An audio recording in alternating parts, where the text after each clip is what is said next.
여러분, 이 영상을 한번 보시죠. 하늘을 찌를 듯한 초고층 아파트, 번쩍이는 야경, 수만 명이 운집한 경축 행사. 마치 두바이나 싱가포르의 신도시를 보는 것 같지 않나요? 이건 바로 2026년 2월 16일 북한 평양에서 열린 화성지구 4단계 중공식 장면입니다.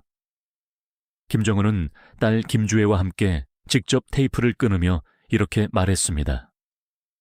훌륭한 집에서 복락을 누리기를 바란다. 북한은 이것으로 5년 전 약속한 평양 5만 세대 주택 건설을 완성했다고 대대적으로 선전하고 있습니다.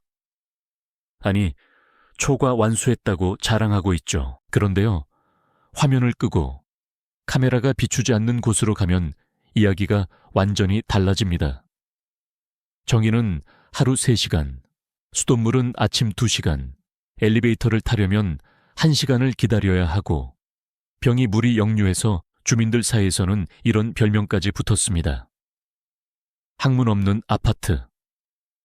오늘 영상에서는 북한이 절대 보여주지 않는 평양 5만 세대, 뉴타운의 진짜 민낯을 낱낱이 파헤쳐 보겠습니다. 채널에 처음 오신 분들, 구독과 알림 설정 꼭 부탁드리고요. 끝까지 함께 해주세요. 자, 이 이야기를 제대로 이해하려면 먼저 시작점으로 돌아가야 합니다. 2021년 1월 북한 노동당 제8차 대회가 열렸습니다. 이 자리에서 김정은은 하나의 거대한 목표를 제시합니다. 앞으로 5년 동안 매년 1만 세대씩 총 5만 세대의 주택을 평양에 건설하겠다. 5만 세대.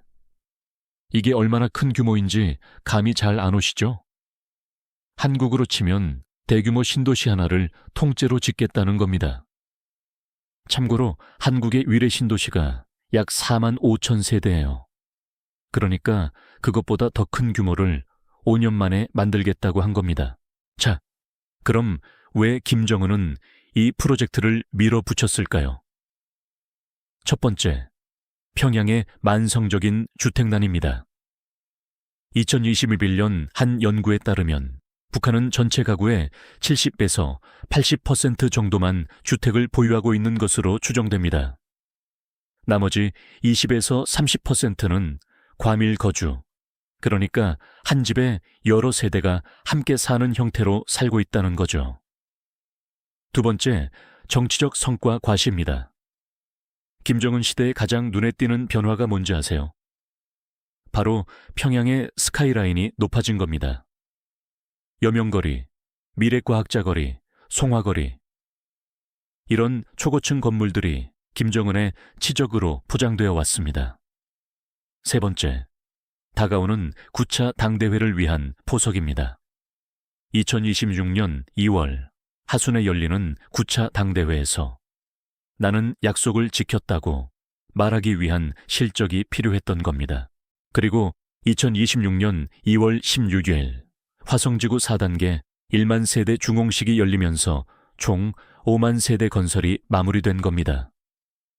북한 측은 초과 달성이라면서 총 6만 세대 이상을 지었다고 주장하기도 했습니다. 매년 1만 세대씩 정확하게 5년 동안. 숫자만 보면 대단해 보입니다. 그런데 문제는 이 숫자 뒤에 숨겨진 것들입니다. 여러분, 한국에서 아파트 한 단지를 짓는데 보통 얼마나 걸리는지 아세요? 대략 3년에서 5년 정도 걸립니다. 설계부터 시공, 마감, 검수까지 포함하면요. 그런데 북한은 1만 세대를, 그것도 20층에서 60층짜리 초고층 아파트를 1년 만에 지어냅니다. 매년 반복해서요. 어떻게 이게 가능할까요? 답은 북한식 속도전에 있습니다. 속도전.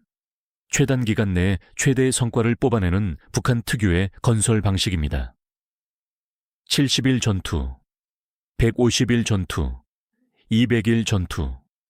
이런 이름으로 전국에서 노동력을 동원합니다. 이름부터가 전투잖아요. 건설 현장을 전쟁터처럼 운영하겠다는 겁니다. 그리고 이 속도전의 핵심 인력이 바로 속도전 청년 돌격대입니다. 청년 돌격대. 이게 뭔지 아시는 분? 군입대를 하지 못하거나 대학에 진학하지 못한 북한의 고등학교 졸업생들이 배치되는 곳입니다. 기본 복무 기간이 무려 10년 동안 국가 건설 사업에 투입됩니다. 군대와 유사한 조직 생활을 하면서요. 그런데 이들에게 지급되는 임금은 거의 없습니다. 사실상 무보수입니다. 무상주택이라는 선전은 말 그대로 선전에 불과한 겁니다. 자, 이제 가장 핵심적인 부분입니다. 실제로 화성지구에 입주한 주민들은 어떤 생활을 하고 있을까요?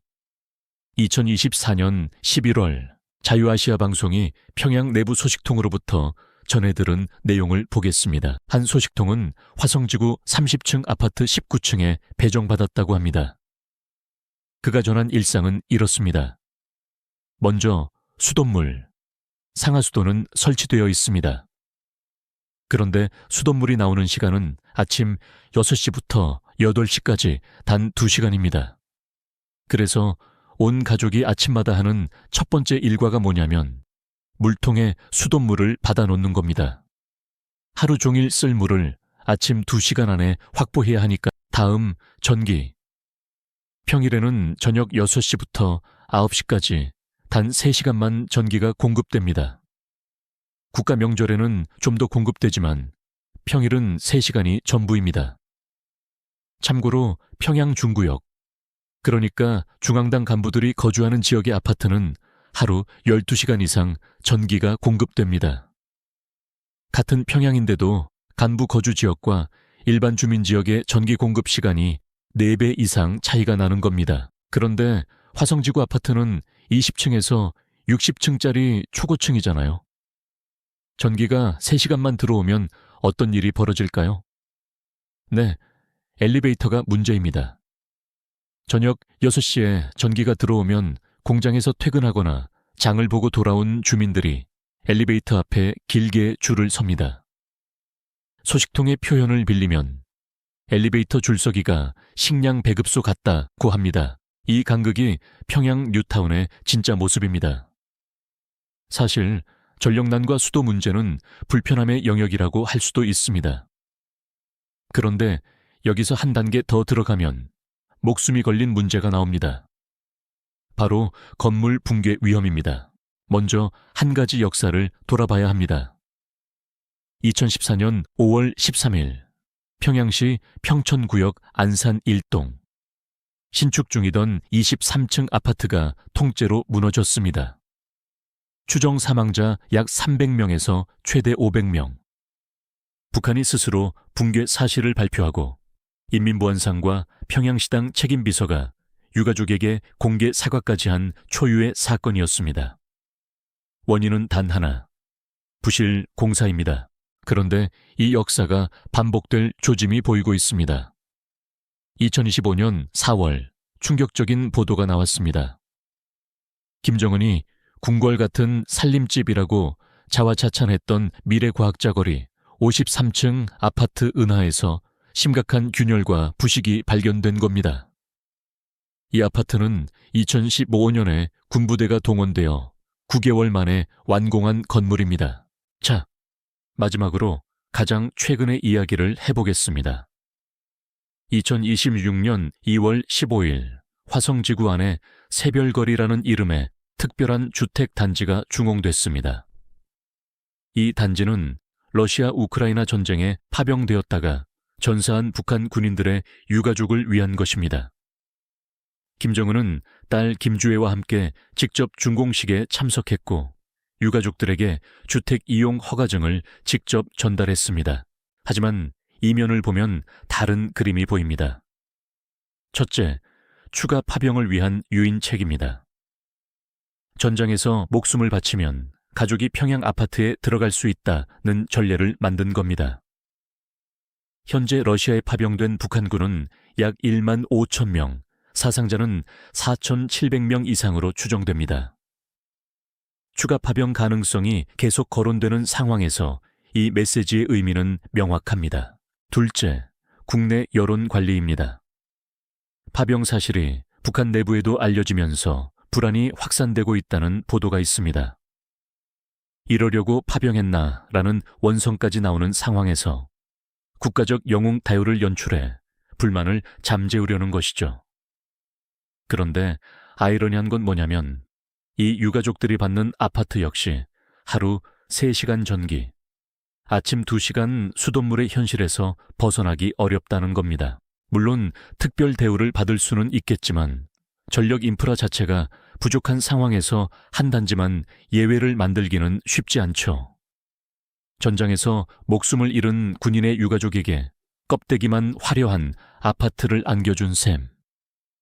이것이 과연 영웅에 대한 예의인지 아니면 또 다른 형태의 선전인지 여러분은 어떻게 생각하시나요? 자, 오늘 내용을 정리하겠습니다. 북한은 5년에 걸쳐 평양에 5만 세대 이상의 주택을 건설했습니다. 숫자로만 보면 대단한 성과입니다. 김정은은 이걸 들고 9차 당대회에 나서서 나는 약속을 지켰다고 선언할 겁니다. 그리고 더 웅대한 목표를 제시하겠다고도 이미 예고했습니다.